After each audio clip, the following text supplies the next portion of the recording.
অবশেষে গণভোট প্রশ্নে বিএনপিরই বিজয় হলো, জামাতের পরাজয় হলো।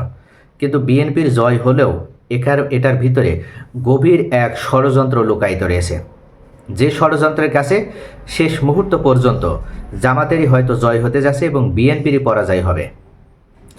বিএনপি এই মুহূর্তে বাংলাদেশের অন্যতম একটা বৃহৎ শুধু রাজনৈতিক দলই নয়, ভবিষ্যতে যে নির্বাচনটা হতে চলেছে ত্রয়োদশ জাতীয় সংসদ নির্বাচন, সেই নির্বাচনে বিএনপি যে সরকার গঠন করবে এটা হয়তো ডক্টর মোহাম্মদ ইউনূস সরকার আগে থেকেই বুঝে ফেলেছে। তারা মনে করছে যে জনগণের ভোট যদি সঠিকভাবে এবং সুষ্ঠুভাবে যদি হয় তাহলে হয়তো এখনও বিএনপি যে জনপ্রিয়তা তাতে বিএনপি ক্ষমতা লাভ করবে। আর এই জন্য বিএনপি গণভোট প্রশ্নে যে দাবিটা করেছিল শেষ মুহূর্ত পর্যন্ত ডক্টর মোহাম্মদ ইউনূস চেষ্টা করেছে যে বিএনপিদের নিরাশ না করে, বিএনপিদের হতাশ না করে তারা যে কথাটা বলেছে সেটা অনুযায়ী অর্থাৎ তাদের মন রক্ষা করার চেষ্টা করেছে। বিএনপি দাবি করেছিল জুলাই সনদের আইনি ভিত্তি দেওয়া হবে কি হবে না এই বিষয়ে যদি গণভোট আয়োজন করতেই হয় তাহলে সে গণভোটটা হতে হবে জাতীয় নির্বাচনের দিন, অর্থাৎ একই দিনে জাতীয় নির্বাচন এবং গণভোট হতে হবে। এর বাইরে কোনোভাবে অন্য কোনো সময়ে গণভোট হলে বিএনপি মানবে না। কিন্তু জামাত ইসলাম, এনসিপি সহ অন্যান্য যে 8টা বৃহত্তম রাজনৈতিক দলগুলো রয়েছে তারা উল্লেখ করেছে যে কোনোভাবে নির্বাচনের দিন গণভোট দেওয়া হলে সেটা বৈধতা পাবে না বা নির্বাচিত সরকার এসে কখনো সেই গণভোটের যে আইনি ভিত্তিটা সে আইনি ভিত্তি প্রদান করবে না, কেননা এটা একটা অনিশ্চয়তার ভিতরে চলে যাবে। তাই নির্বাচন পরে প্রয়োজনে নির্বাচন পিছিয়ে দিয়ে হলেও গণভোটে আগে আয়োজন হতে হবে। অর্থাৎ বর্তমান যে বাংলাদেশ প্রতিষ্ঠিত হয়েছে, বর্তমান যে বাংলাদেশের বিনির্মাণ হয়েছে ফ্যাসিজম বিদায় করে বা ফ্যাসিস্ট সরকারের বিতরণের মাধ্যমে, এই বাংলাদেশ সম্পূর্ণভাবে জুলাই সনদের ভিত্তিতেই রচিত হবে, জুলাই সনদের ভিত্তিতেই আগামীর বাংলাদেশ গঠিত হবে। জামাত সহ অন্যান্য রাজনৈতিক দলগুলো গণভোট এই মুহূর্তে দিতে হবে এটার পক্ষে তারা ইতোমধ্যে দেশে বিভিন্নভাবে বিভিন্ন জায়গাতে তারা সভা সমাবেশ সেমিনার, এমনকি তারা 11ই নভেম্বর ঢাকায় বিশাল এক গণজমায়েতেরও বা গণসমাবেশও তারা ঘটিয়েছিল। কিন্তু ডক্টর মোহাম্মদ ইউনূস উনি অত্যন্ত সুকৌশলে শেষ পর্যন্ত জামাতকে নাকচ করলেন, জামাতের দাবি মেনে নিলেন না, উনি বিএনপির দাবি মেনে নিলেন।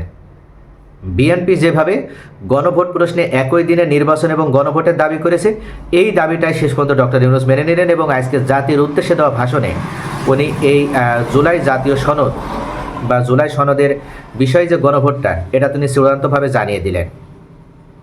তবে এখানে ডক্টর মোহাম্মদ ইউনূস একটা কৌশল অবলম্বন করেছেন। জামাত এবং অন্যান্য যে রাজনৈতিক দলগুলো তারা যে পিআর পদ্ধতি নির্বাচনের কথা বলে আসছে তারা জামাতকেও নিরাশ করলো না।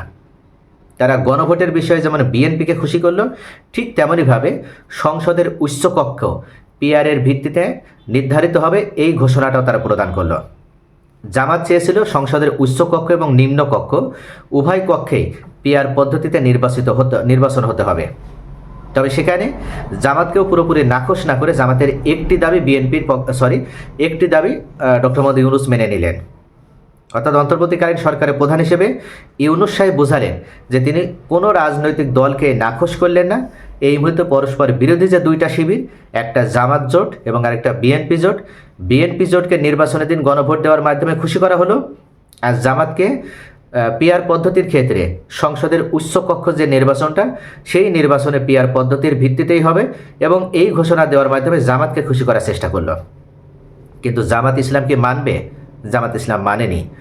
সাথে সাথে অর্থাৎ তৎক্ষণাৎ জামাতের সেক্রেটারি জেনারেল মিয়া গোলাম পরোয়ার উনি সংবাদ সম্মেলন করে জানিয়ে দিয়েছেন যে প্রধান উপদেষ্টা ডক্টর মোহাম্মদ ইউনূস জাতির উদ্দেশ্যে যে ভাষণটা দিয়েছে এই ভাষণে জাতির আশা আকাঙ্ক্ষার প্রতিফলন হয়নি, বরং চরমভাবে জাতির সাথে এক প্রকার প্রতারণা করা হয়েছে এবং জাতির সাথে চরমভাবে জাতির আশা আকাঙ্ক্ষাকে ভুলুণ্ঠিত করা হয়েছে।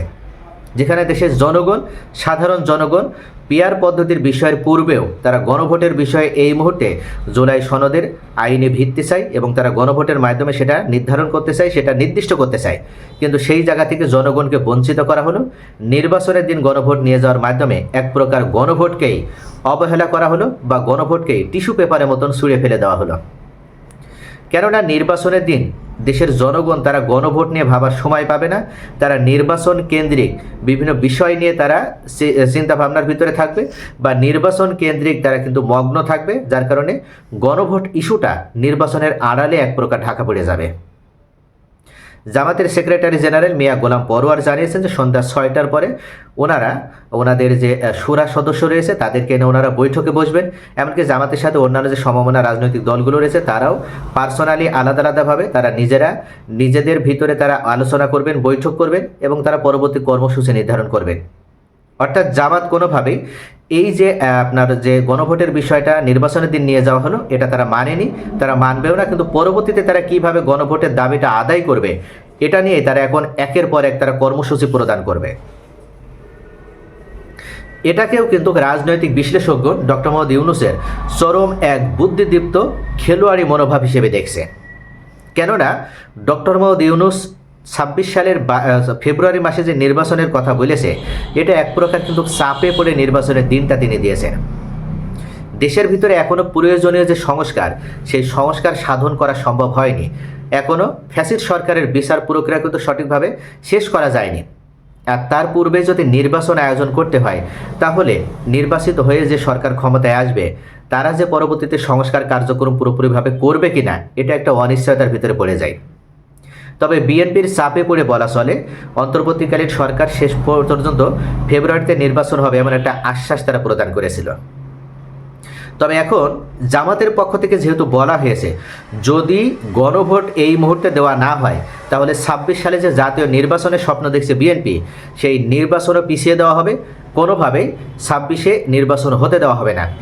কেননা বিএনপি গণভোট প্রশ্নে তাদের যে মতবিরোধ তারা দেখাচ্ছে, তারা অন্যতম মতবিরোধ দেখানোর কারণ হিসেবে তারা উল্লেখ করছে যে সংবিধানে গণভোট বিষয়ে কোনো ধরনের কোনো সংবিধানে কোনো অধ্যাদেশ নেই, কোনো অনুচ্ছেদে নাকি উল্লেখ নেই বা সংবিধানে নেই।